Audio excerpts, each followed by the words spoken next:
Keliančią gamtą simbolis. Ji būdavo puošiama margučiais ir spalvotais kaspinėliais, taip išreiškiant Velykų džiaugsmą. Senovėje žmonės puošdavo medžius pakrantėje deivės Lados garbei.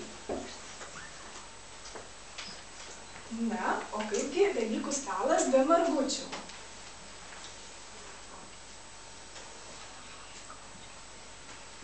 Margučiai buvo marginami įvairiausiais raštais. Ar žinote kokiais? Ne. Tai žalčiukai, gyvatėlės, žvaigždės ir kiti dangaus kūnai, simbolizuojantis kosminę darną. Na, ar žinote kokios spalvos, ką simbolizuoja? Geltona spalva. Saulės šviesa, teisingai. Na, o žalia spalva margučiai. Gyvybingumą. Teisingai, gyvybingumą. Na, o raudona spalva.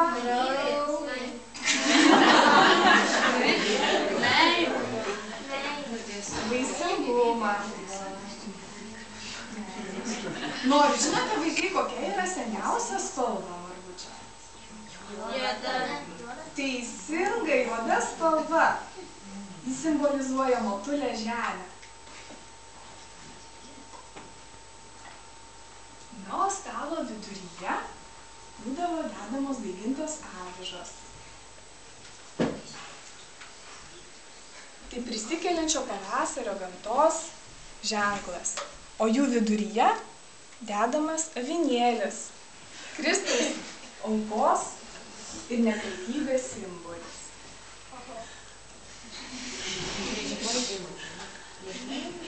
Na ir valgiai. Sviestas, sūris,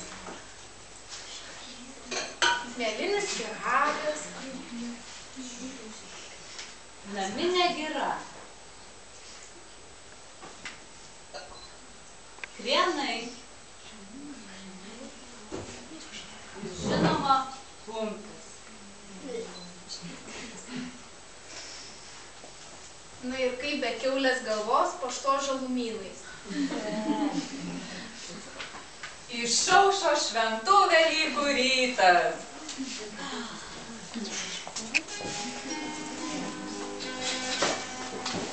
Šventa